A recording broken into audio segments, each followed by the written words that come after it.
Been practicing almost 24 years now. Started in 1989, so 23, 24 years.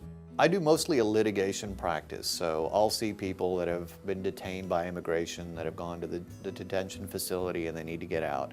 Our primary goal is to get them out of detention if we can, and if not, then to try and get them some type of relief. By definition, they'll happen, quietly. You're not going to see many asylum cases discussed in the media because until they're granted asylum, they're fearful for their lives. I mean, the last thing they want is their governments or whoever it is that they fear persecution from finding out that they're here and they're seeking asylum. And so a lot of it goes on, a lot more than you would think based on what you would read in the media. I got my education from the University of Houston, undergraduate, and South Texas College of Law for my law degree. I'm actually an immigrant myself. Of course, being from the subcontinent, I speak most of the languages of the subcontinent, or at least the most common ones. So the fact that they can communicate in their own language helps a lot, kind of calms things down to begin with. And I believe that you'll get a very good service here because we care. We've been doing it a long time.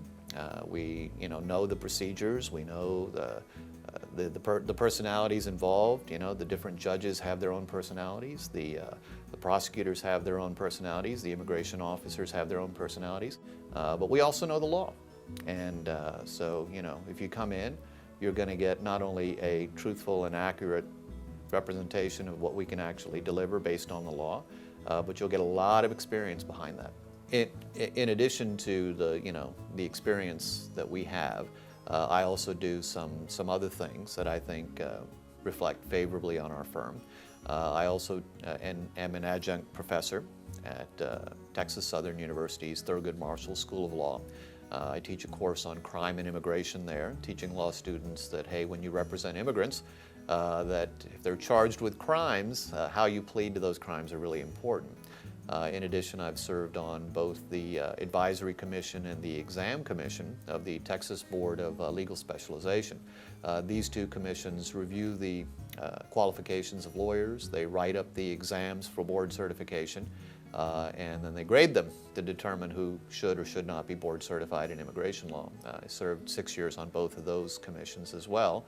And as far as our firm, I served as on the State Bar of Texas Ethics and Disciplinary Committee. That's the committee that disciplines lawyers for breaches in ethical practices.